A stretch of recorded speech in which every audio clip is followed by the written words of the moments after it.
Journal du soir sur Afrique Sport, c'est parti pour un nouveau numéro que nous entamons avec la prochaine fenêtre FIFA.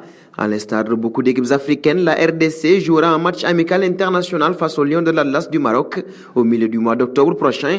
D'après le site de la Fédération royale marocaine de football, qui a rendu l'information officielle, le match entre les deux équipes aura lieu au complexe sportif Prince Moulay Abdellah de Rabat.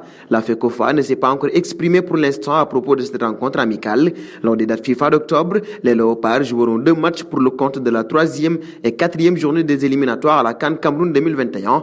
Ce sera face à l'Angola. Restons aux alentours de la RDC avec le DCMP. Le Darling Club Motema Pembe prépare la nouvelle saison dans le calme et la sérénité, loin des bruits et agitations et de la ferveur de leurs supporters. Les Immaculés se sont réfugiés au Venus Village Bibois, une préparation qui a commencé avec un groupe de 38 joueurs, 27 anciens et 11 nouveaux, la plupart en essai. D'après les informations, certains joueurs pourraient être écartés d'ici la fin de la préparation, ce qui n'aura pas convaincu en vue de garder un effectif de 30 joueurs. Un passage en Algérie désormais, l'USM Alger, qui était jusque-là habillé par la marque espagnole Roma, comme de nombreux clubs algériens, vient de changer d'équipementier. La direction a annoncé avoir signé un contrat de 3 ans avec la marque italienne Kappa. Le club précise que le contrat a été signé directement avec la maison mère en Italie, sans intermédiaire. Le SM Alger, qui a inauguré une première boutique il y a près de 2 ans, se chargera elle-même de la distribution. Dernier point Afrique avec Samuel Eto'o. La légende camerounaise s'est exprimée sur le retour de Messi. Je suis heureux parce que mon fils Messi est resté à la maison,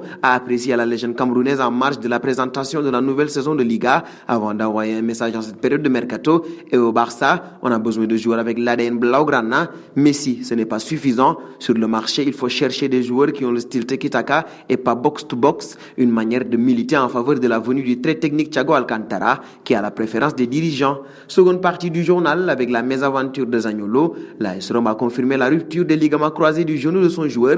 Le club de la Louve a annoncé la très mauvaise nouvelle concernant son attaquant. Le soupçon initial de diagnostic a été confirmé. Le joueur a subi une rupture complète du ligament croisé antérieur du genou gauche et sera opéré demain, a-t-il posté sur les réseaux sociaux. Zaniolo avait connu la même blessure au genou droit en début d'année. Son indisponibilité est estimée à 6 mois. Nous filons en France désormais, où Memphis Depay a été sondé sur les rumeurs l'envoyant au FC Barcelone cet été. Un intérêt évoqué par le président de l'OL, Jean-Michel Aulas, et confirmé par le joueur lui-même au micro de la presse batave. Nous devons juste voir ce qui va se passer. Je reviendrai à Lyon demain et nous verrons ce qui se passera. Je n'ai pas beaucoup entendu parler de mon agent. Je sais qu'il y a de l'intérêt, mais je n'ai pas grand-chose à dire parce que je n'en sais pas grand-chose à glisser Memphis Depay à Nos au sujet des derniers bruits évoquant une arrivée imminente à Barcelone.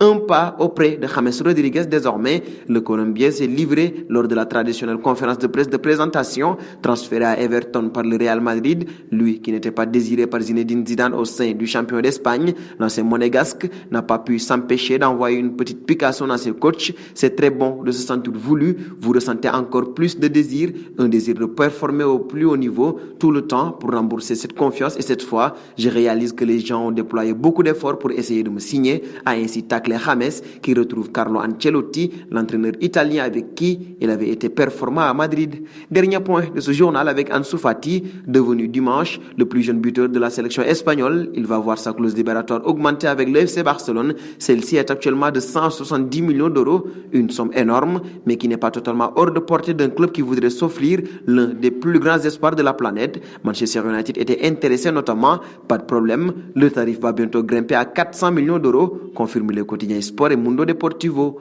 Nous fermerons ce journal du soir donc avec la question du soir. Le Barça ne devrait-il pas recruter Samuel Eto'o pour reconstruire le club avec d'autres légendes blaugrana? Vos réponses seront attendues en commentaire. Clap de fin pour le journal du soir de ce mardi. C'était un plaisir de vous l'avoir présenté. Nous vous donnons rendez-vous demain tout en vous invitant à vous abonner sur Afrique Sport pour ne rien manquer des infos football.